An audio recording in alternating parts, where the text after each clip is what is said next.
Bom dia, boa tarde, boa noite. Vamos então começar uma nova série de vídeos, que vai ser uma série de vídeos pequena, de só 4 vídeos.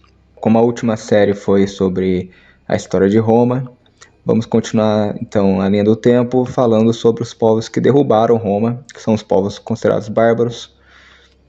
E essa série de vídeos não vai ser tão completa quanto foi a série de Roma. Tudo bem que a série de Roma também poderia ser muito mais completa, porém eu vou complementar um dia a série de Roma quando eu tiver dinheiro para comprar o melhor livro da história de Roma possível, que custa cerca de 500 euros. E aí eu complemento, faço alguns vídeos complementares da série. No entanto, o curso de Roma já dá uma boa introdução para quem não conhece nada, apesar de não ser as melhores fontes possíveis, que são, obviamente, as fontes primárias. E o curso sobre os povos bárbaros vai ser um curso mais incompleto, no entanto, dá para ter uma noção razoável da história da Alta Idade Média, que vai de 476 até o ano 1000, e vai ser um curso bem satisfatório. Bom, os povos bárbaros ou germânicos aterrorizaram Roma por muito tempo, e sua influência ficou marcada no Império e na vida das pessoas. Mas será que eles eram realmente bárbaros? O que define barbárie? Como eles viam os romanos? Como eles viam os cristãos? Essas perguntas vou tentar responder ao longo desse curso. Para começar, o que os romanos e gregos chamavam de bárbaros era qualquer um que não tivesse a sua cultura. Os gregos chamavam qualquer um que não falasse grego de bárbaro, e os romanos qualquer um que não tivesse cultura latina. Normalmente a gente se refere como os bárbaros às tribos germânicas ao norte do Reno, que guerreavam com Roma várias vezes e que derrubaram o Império Ocidental em 476. Mas como a complexidade das tribos é gigante, vamos focar naquelas que conseguiram derrubar o Império e que estabeleceram seus reinos em antigas províncias romanas do Império Ocidental. Então vamos falar sobre os vândalos, suevos, visigodos, ostrogodos, burgúndios, francos e os anglo-saxões. Evolução da relação romano-bárbara e a queda de Roma. Os povos germânicos já invadiram o território romano há muito tempo, desde a Guerra Símbria, de 113 a 101 a.C. No entanto, é a partir de 378 que começam as invasões que vão derrubar o Império Ocidental aos poucos.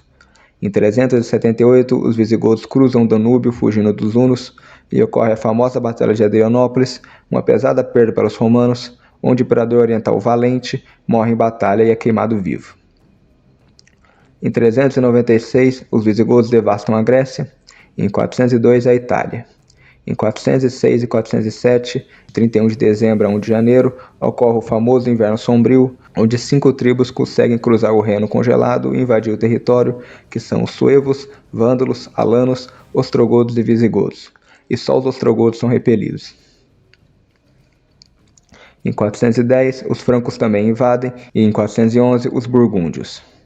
Em 409, os vândalos, suevos e visigodos invadem a Espanha. Em 410, os visigodos tomam e saqueiam Roma, que não era mais a capital, que tinha mudado para Ravenna. No mesmo ano, a Britânia é abandonada pelos romanos para mandar o exército patrulhar outras áreas.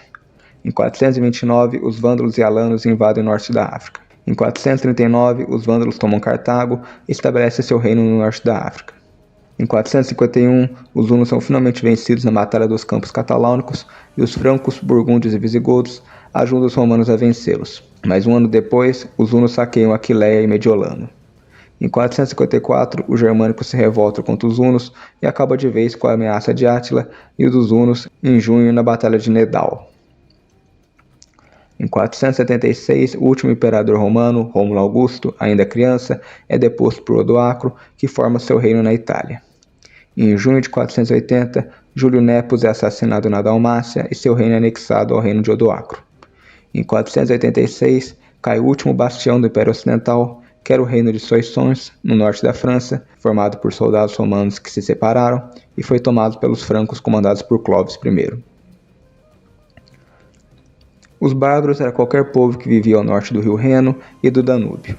Então dá até para entender um pouco porque eles queriam tanto invadir o Império Romano. A região deles era fria, cheia de florestas, a agricultura mais limitada, enquanto os romanos basicamente têm todas as terras boas da Europa e do norte da África. Além disso, desde cerca de 3000 a.C., sempre vinha povos da Ásia, mais ou menos como os hunos, que saqueavam, estupravam, escravizavam qualquer um que encontrasse e passavam primeiro por essa área. E os povos germânicos estavam sempre no caminho deles e sofriam com esses ataques que os faziam fugir de sua terra e buscar lugares melhores, muitas vezes em territórios mais ao sul. Então é importante frisar a diferença entre migrações bárbaras e invasões bárbaras, porque havia uma quantidade enorme de germânicos que entravam no Império Romano de forma totalmente pacífica, assim como também havia muitos que entravam para saquear, destruir e buscar escravos. Soma-se a isso o fato de que antigamente as mudanças nos ciclos da temperatura da Terra faziam um efeito muito maior do que fazem hoje, e era comum nas eras mais frias as pessoas descerem para regiões mais quentes, e nas eras mais quentes eles costumavam ficar na sua região. Podemos ver por esse gráfico que, durante a Era Romana, de mais ou menos 200 a.C. até a vinda de Cristo, vamos ter uma época mais quente e que lá para 200 depois de Cristo volta a crescer. E há uma queda leve lá para o final do século IV e começo do V, além de ter uma grande queda no começo da Idade Média até o ano 750. No entanto, o clima não é o único fator que interfere, mas também é importante os dados sobre as chuvas do período. Por exemplo, na pequena idade do gelo vivida pela humanidade de mais ou menos 1300 até 1800, nós não sentimos tanta diferença porque as chuvas não variaram muito e porque também já estávamos com uma tecnologia superior na agricultura e indústria que fez com que aguentássemos mais. Outros exemplos são, em cerca de 3000 a.C., povos itálicos invadem a Itália, em cerca de 1200 a.C., os dóricos invadem o território da Grécia moderna, em 400 a.C., vários celtas migram para a Itália, e em 387 eles saqueiam e queimam completamente Roma. Em 383 a.C., Filipe da Macedônia impede que os celtas invadam a Grécia. Em 323 a.C., a morte de Alexandre o Grande é seguida por saques celtas. Em 279 a.C., há uma grande invasão celta onde eles queimam e pilham onde passam. Em 277 a.C., Antígono II derrota os celtas, eles nunca mais se metem com os gregos.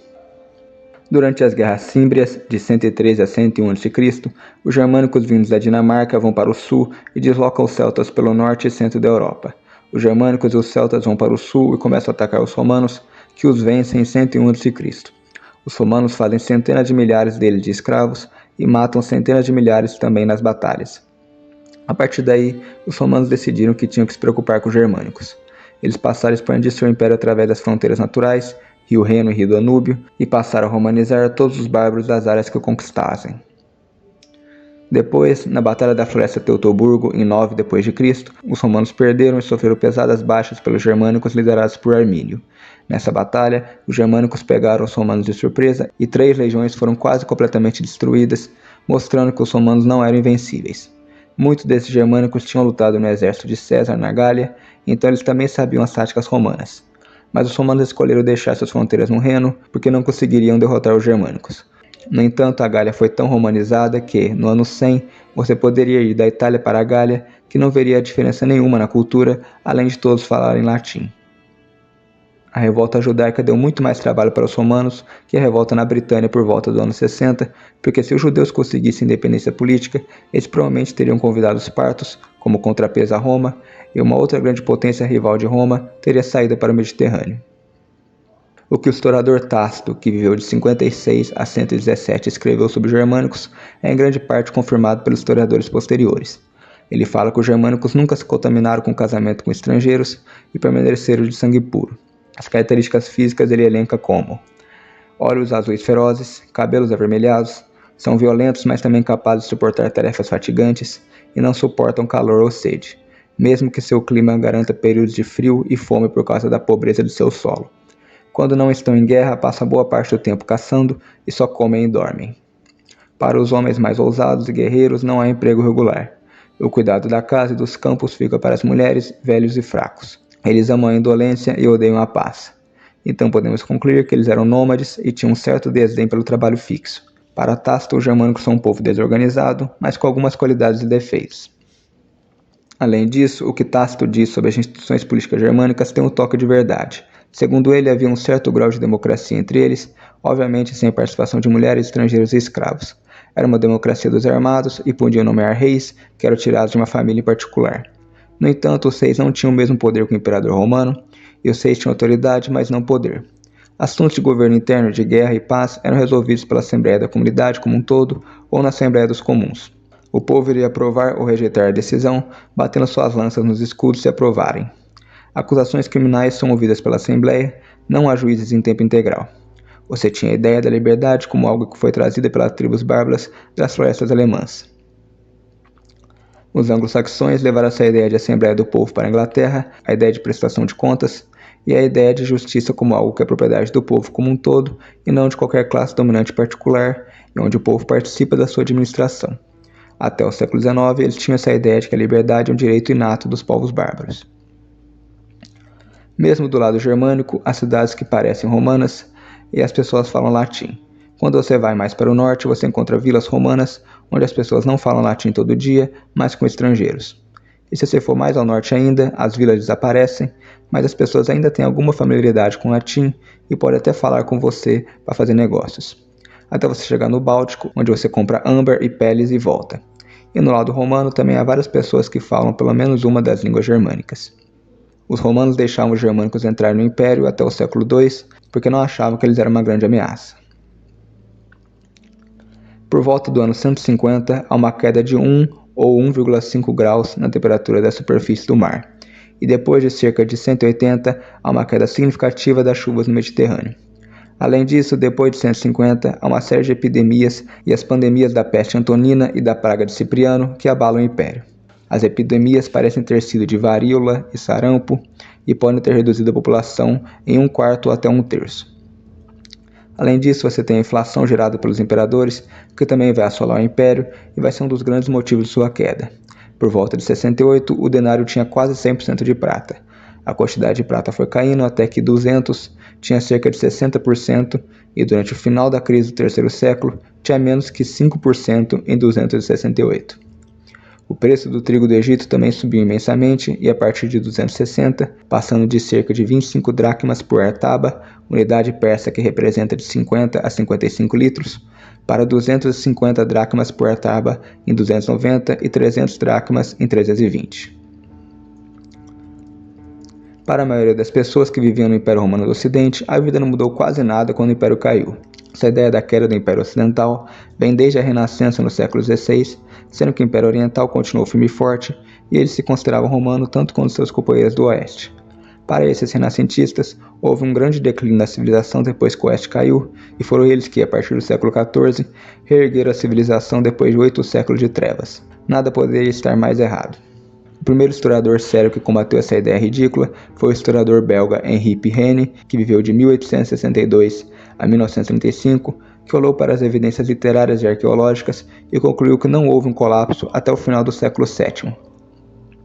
Os bárbaros entraram, assumiram a administração em frangalhos do Império e continuaram administrando até as invasões islâmicas, que são o que cortam de vez as rotas comerciais mediterrâneas e levam a um repentino encolhimento da economia ocidental. Na década de 530, teve um grande desastre que foi quando os verões pararam por alguns anos, houve fome generalizada e um colapso geral da população.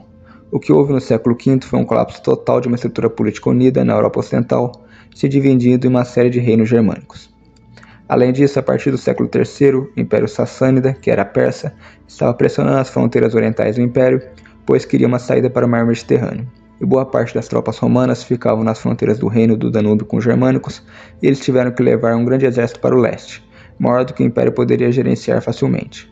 Em 224, o moribundo Império Parta é substituído pelo Império Persa, revivido e com interesses expansionistas.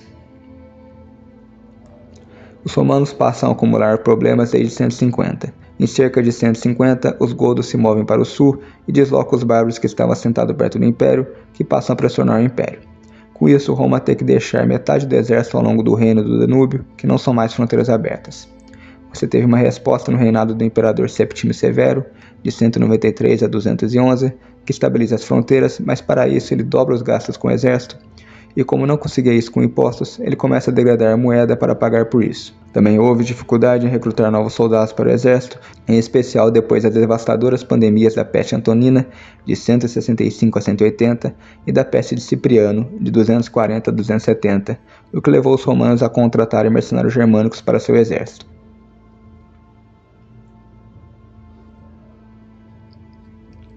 Conforme já foi falado na minha penúltima aula sobre Roma, o Império se tornou, ao longo do século IV e V, uma máquina gigantesca e burocrática que só servia para espoliar seus cidadãos e, com isso, praticamente, nessa época, 90% da população romana vivia na miséria, e isso vai fazer com que o Império fique muito fraco e muitas pessoas, inclusive, prefiram ser governadas por esses novos reinos bárbaros do que ser governadas pelo Império Romano, que se tornou um estado extremamente totalitário e parasita. Os germânicos também vão aos poucos se convertendo ao cristianismo, e em 325 eles já eram cristãos, a maioria das tribos pelo menos. No entanto, eles eram arianos, uma heresia cristã que negava a Santíssima Trindade e acreditava que o Filho é subordinado ao Pai. A partir do século IV, você começa a ter uma germanização de Roma, porque além de mercenários bárbaros serem contratados por Roma, muitas vezes germânicos eram contratados para o exército como recrutas normais. Além disso, as classes mais altas começaram a assimilar alguns costumes germânicos, como beber cerveja ou usar calças. E a germanização dos romanos se aprofunda. Estilíco era casado com a irmã de Teodósio, Arcádio se casa com uma alemã, e seu filho Teodósio II é meio alemão, meio romano. E, enfim, em 476, o último imperador Rômulo Augusto é deposto por Odoacro, e os bárbaros pegam as insígnias imperiais e mandam para Constantinopla para o imperador Zeno. Isso significa que o Oeste não tem mais um imperador, e Zeno tomaria o controle nominal do Oeste, mas deve nomear Odoacro como protetor da Itália. E Zeno aceita a oferta de Odoacro. Bom, então é isso, acabamos nosso primeiro vídeo. O próximo já falaremos sobre a feudalização da Europa. Então, obrigado a todos que assistiram, até mais.